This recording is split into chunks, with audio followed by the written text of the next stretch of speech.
Leamos juntos este verso de 2 capítulo 4, dice: pero si nuestro evangelio está aún encubierto, entre los que se pierden está encubierto, en los cuales el Dios de este siglo cegó el entendimiento de los incrédulos, para que no les resplandezca la luz del evangelio de la gloria de Cristo, el cual es la imagen de Dios. Quiero que hablemos un poco sobre este tema. He estado meditando en los últimos días sobre la importancia de advertir a todos los amigos que siguen este canal que el tiempo que queda para que ocurran los eventos finales de la historia de la humanidad es muy breve. Yo lo he explicado muchas veces, hoy no voy a explicarlo otra vez, pero lo que tengo que decirte hoy, lo que tengo que compartir hoy con todos ustedes, es que ciertamente la luz del Evangelio no llega a todos. Si nuestro Evangelio está aún encubierto, entre los que se pierden está encubierto, en los cuales el Dios de este siglo cegó el entendimiento de los incrédulos, para que no les resplandezca la luz del Evangelio de la gloria de Cristo, el cual es la imagen de Dios. Quiero que notes que cuando este pasaje dice el Dios de este siglo, obviamente no se está refiriendo al único Dios verdadero, a Jehová de los ejércitos, ni a su Hijo Jesucristo nuestro Señor, porque la palabra Dios está escrita con minúscula. Obviamente no es el único y verdadero Dios al que se hace referencia, sino que se está haciendo referencia a aquel que ha cegado el entendimiento a los incrédulos, a Satanás, el enemigo de Dios y el enemigo de los hombres. Satanás es el Dios de este siglo, y lo que ha hecho a esta generación y lo que ha hecho desde el principio, desde Adán y Eva hasta el día de hoy, y no va a cejar en continuar haciéndolo, es engañar a todo aquel que pueda engañar. Y es muy importante que yo tenga esta reflexión contigo hoy, porque ciertamente me preocupa muchísimo que todas las señales muestran que el Señor Jesucristo pronto, muy pronto, va a llevarse a su iglesia del mundo, y casi inmediatamente después de ese evento maravilloso del rapto de la iglesia, va a empezar los 7 años de la gran tribulación sobre el mundo entero. Y hoy yo quiero usar 3 pasajes bíblicos para hacer esta advertencia, de tal manera de despertar en todos los que todavía no conocen bien la palabra de Dios, temor de Dios, de tal manera de que su corazón sea tocado, su mente y su corazón, para abrirlo a la verdad de Dios. Quiero que volvamos al pasaje que acabamos de leer y insistir en lo que dice que el Dios de este siglo, el cual es Satanás, ha enceguecido, cegó, dice, el entendimiento de los incrédulos. Quiere decir que los que no son creyentes de Jesucristo, los que han rechazado la palabra de Dios, los que prefieren vivir a su antojo lo que se les ponga delante, eso van a hacer, van a seguir el llamado de su carne, de sus pasiones, y no van a tener deseo ni tiempo, van a dedicar a la palabra de Dios. Los incrédulos van a ser engañados por Satanás, quien ha cegado su entendimiento. Y por lo tanto no les resplandece ni les va a resplandecer, a menos que cambien de rumbo, la luz del Evangelio de la gloria de Cristo. La primera carta de Juan, capítulo 4, versos 4 al 6. Hijitos, vosotros sois de Dios, y los habéis vencido, porque mayor es el que está en vosotros que el que está en el mundo. Recuerda el pasaje anterior. ¿Quién está en el mundo? ¿Quién es el Dios de este siglo? Satanás. Y Juan está hablando a sus consiervos, a sus hermanos en la fe de Jesucristo, porque les dice: hijitos, vosotros sois de Dios y los habéis vencido. Está hablando a los creyentes, obviamente. Vosotros sois de Dios. Dice, porque han vencido, porque mayor es el que está en vosotros que el que está en el mundo. El que está en vosotros.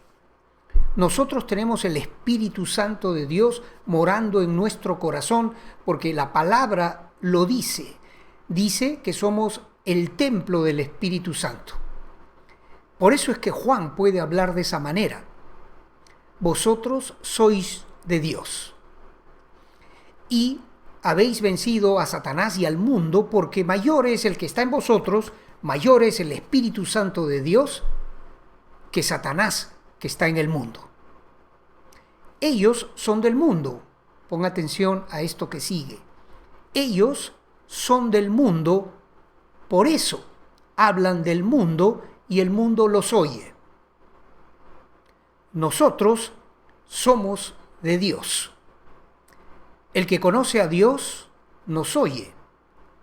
El que no es de Dios no nos oye. En esto conocemos el espíritu de verdad y el espíritu de error. Qué interesante, ¿verdad? Primera de Juan 4, del 4 al 6. Hay dos grupos de personas: los salvos y los condenados, las ovejas y los cabritos, la luz y las tinieblas, los sabios y los necios. Hay dos grupos de personas. Dios está tratando de conducirte hacia el camino de la verdad que te va a conducir a la vida eterna. Obviamente, a través de su palabra. Nosotros solo somos mensajeros, somos instrumentos de Dios que compartimos aquello que hemos recibido previamente. Lo que conocemos de Dios es lo que compartimos. No ideas nuestras, sino lo que sabemos de Dios es lo que compartimos. Quiero que también leamos un verso más que está aquí en la segunda carta a los Tesalonicenses. Dice esto en el capítulo 2. Y entonces se manifestará aquel inicuo a quien el Señor matará con el espíritu de su boca y destruirá con el resplandor de su venida. Se va a manifestar en el mundo un inicuo a quien el Señor matará con el espíritu de su boca, con su palabra, y destruirá con el resplandor de su venida. Quiere decir que es en esas circunstancias del regreso del Señor Jesús que se manifiesta un gobernante mundial que la Biblia llama la bestia, el anticristo, el inicuo, el hijo de perdición, pero que va a ser muerto con el espíritu de la boca de Jesucristo y con el resplandor de su venida. Dice inicuo, cuyo advenimiento es por obra de Satanás. ¿Quién está atrás del anticristo? ¿Quién lo respalda? ¿De dónde viene su poder? ¿De dónde vienen los prodigios con los cuales se engaña al mundo? ¿De dónde viene todo eso? De Satanás mismo, que es un ángel de alto rango, Satanás, que fue creado por Dios y que se rebeló contra Dios. Pues Satanás respalda y da ese poder que tiene se lo da al anticristo. Y mira lo que dice: inicuo cuyo advenimiento es por obra de Satanás, con gran poder y señales y prodigios mentirosos. ¿Cómo se va a manifestar el anticristo? ¿Cómo va a engañar al mundo? Haciendo señales y prodigios, ¿no?, mentirosos, y dice además, con todo engaño de iniquidad. Satanás es mentiroso, y ese instrumento que él va a usar para engañar al mundo lo va a fortalecer, le va a dar su autoridad y su poder que hoy tiene como el Dios de este siglo. Temporalmente, obviamente, Satanás tiene hoy día el control de todo lo que el mundo hace en la política, en la economía, en los entretenimientos, las películas de Hollywood, las series que ves por la televisión, en la música, en todo está metido Satanás. Y dice que él, con todo engaño de iniquidad, va a engañar a los que se pierden, por cuanto no recibieron el amor de la verdad para ser salvos. Importante, ahora, dime, ya hemos visto estos pasajes y queda claro con estos pasajes que hay un enemigo tuyo y mío, Satanás, que lo que busca es engañarnos, engañarte a ti y engañarme a mí, si fuera posible, con todo tipo de prodigios y señales mentirosas, tratando de hacer lo que desde el principio hizo con Adán y Eva. Así que Dios te ha dicho que si comiereis del fruto del árbol del conocimiento del bien y del mal, ¿vas a morir? No vas a morir, le dijo Satanás a Eva, sino que Dios sabe que el día que tú comas del fruto de ese árbol, vas a ser semejante a Dios. Es decir, el mismo pecado de Satanás lo sembró en el corazón de nuestros padres, de los primeros hombres, Adán y Eva, buscando ser igual a Dios. Ese fue el pecado de Satanás, y eso se puede ver en los pasajes que antes yo he compartido, que están en Isaías 14 y en Ezequiel 28, que el pecado de Satanás es decir en su corazón: yo soy igual a Dios, voy a poner mi trono a la misma altura del Altísimo y voy a ser semejante a Él, yo voy a ser como Dios. Ese es el pecado de Satanás. Con ese pecado engañó a Adán y a Eva, y de esa manera va a tratar de también perder, engañar, torcer el camino de todos los incrédulos que han preferido rechazar el amor de la verdad para ser salvos. Aquí está escrito. Yo lo he subrayado para que no lo olvides. Para los que se pierden por cuanto no recibieron el amor de la verdad para ser salvos. Ahora, bajo la luz de este texto que acabo de leer, si tú y yo obedecemos el amor de la verdad, ¿qué va a pasar con nosotros? Vamos a ser salvos. Si rechazamos, por el contrario, la verdad de Dios, si no amamos la verdad de Dios, vamos a ser víctimas fáciles para el enemigo, ese poderoso león rugiente que anda caminando buscando a quien devorar, Satanás. Va a tomar como presa fácil a todos los incrédulos que han preferido rechazar el amor de la verdad de Dios. Por esto Dios mismo les envía un poder engañoso a esos que rechazan, a los que se pierden, a los que no recibieron el amor de la verdad para ser salvos.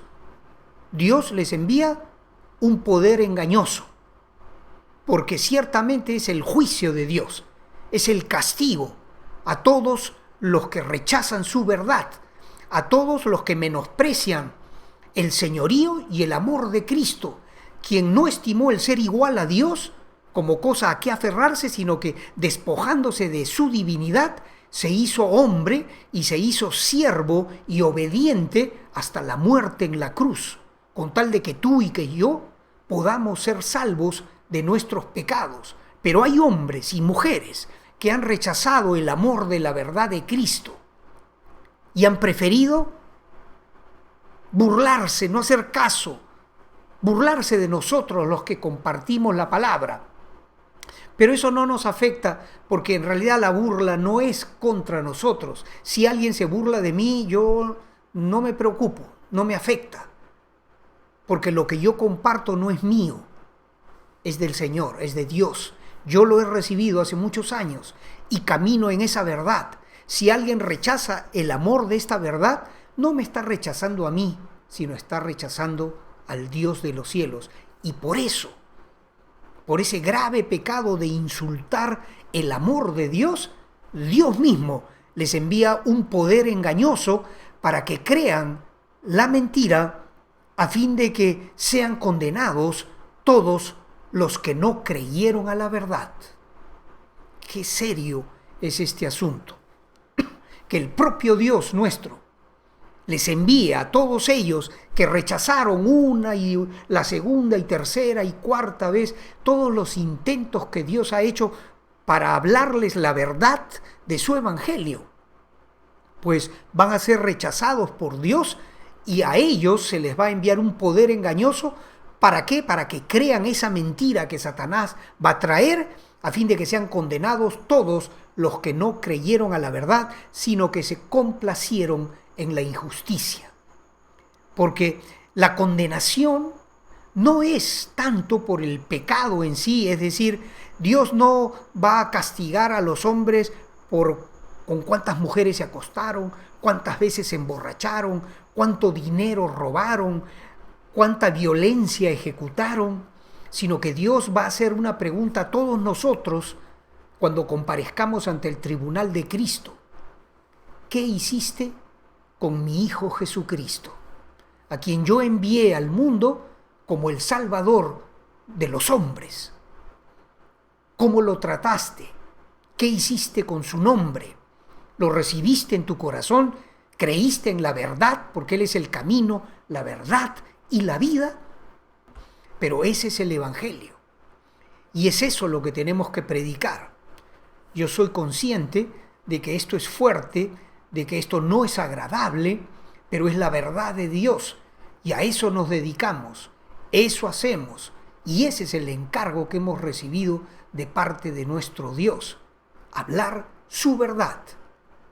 De tal manera de que, como ocurrió con nosotros, esa preciosa verdad del amor de Dios a través del sacrificio de Jesús pueda caer en un terreno fértil en tu corazón para que crezca un árbol precioso bajo el cual otros puedan recibir refugio, sombra, puedan encontrar la paz de Dios y la verdad de Dios que los conduzca también a esos al camino que lleva al paraíso de Dios, a la vida eterna. Es bellísimo, ¿verdad que sí? La palabra de Dios es hermosa. Tenemos que compartirla tal cual es. No tenemos que tener vergüenza de ella. No tenemos que avergonzarnos si alguien se burla de nosotros. Porque a la luz de los textos que hemos leído, los que realmente son unos miserables son ellos los que se burlan. Y no lo digo con ánimo despectivo de menospreciarlos y de odiarlos y rechazarlos. ¿Cuánto me alegraría yo si ellos cambiasen el rumbo y escuchasen la palabra de Dios, temiesen a Dios y cambiasen el rumbo de su vida para ir en el camino correcto de la salvación en el Evangelio de Cristo Jesús? Eso pasó conmigo cuando yo era un muchacho. Y cuánto me alegraría, yo no lo voy a saber porque no te conozco, no sé quién eres, no sé tu nombre, no nos conocemos. Sin embargo, si tú obedeces la verdad de Jesucristo, del Evangelio de Jesucristo, ciertamente nos vamos a encontrar allá en el paraíso de Dios y nos vamos a alegrar y nos vamos a abrazar y vamos a saltar como becerros de la manada para disfrutar la gloria de Dios y la vida eterna que vamos a tener con un cuerpo nuevo que ya no envejece, que no se debilita, que no se enferma. La gloria de Dios, la vida eterna que Él prometió, la herencia incorruptible e inmarcesible que Dios ha preparado para aquellos que le aman de todo corazón. Si alguien nos ofende porque somos creyentes, no nos importa, porque eso no nos afecta. Sabemos en quién hemos creído y sabemos hacia dónde vamos. Al paraíso, a la casa del Padre. Gloria a Dios por eso. Dios te bendiga. Dios te bendiga. Si has llegado hasta este momento del video, es porque tu corazón anhela conocer la verdad de Dios también. Dios te bendiga grandemente. Te proteja a tu familia. Abra caminos nuevos para ti. Aumente tu entendimiento de la luz de Jesucristo para que te conviertas en un maestro de la palabra y conduzcas a otros al camino correcto que conduce a la vida eterna. Gracias por tu atención. Gracias por participar. Gracias por compartir estas cosas. Y Dios mediante, te veo en la próxima oportunidad.